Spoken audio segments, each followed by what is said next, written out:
Athena, may tanong si teacher. O, ito po ay cone. Okay? Anong kulay ng cone na ito, Athena? Yes. Ito naman po ay color? Ito naman ay color? Galing-galing naman ni Athena. O, may mga animals naman si teacher dito. Yung unang animal, kilala mo ba yan? Hindi mo kilala. O, yan si zebra. Okay? Sino ito? Zebra. Hindi naman sino yan? Tiger or lion. Pwede. Sino naman to? Kilala mo ba siya? O, iguana. Ano pangalan niya? Yes. Ito naman, sino ito? Elephant. Okay. Ito, kilala mo siya? O, ant ito. Ano ito? Ant. Very good. Ito naman, ano ito?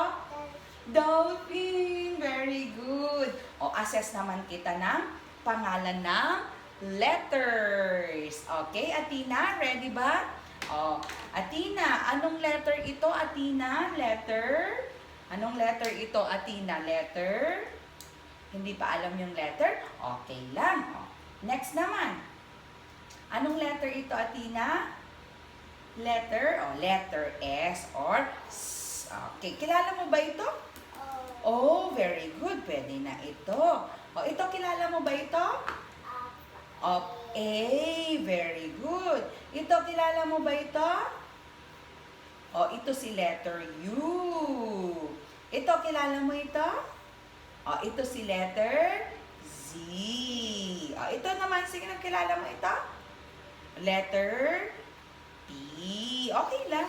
O, ito naman, kilala mo ito, anak ko? Letter? Very good, letter O. Kilala mo ba ito? C. Ay, very good siya. Letter? O, letter G. Ito, kilala mo ito? Si letter M. O, ito naman, kilala mo ito? Hindi mo kilala? Double U. Ay, hindi na kumapit. O, letter? Hindi kilala? Okay lang. And then letter? X. Okay, very good si Athena.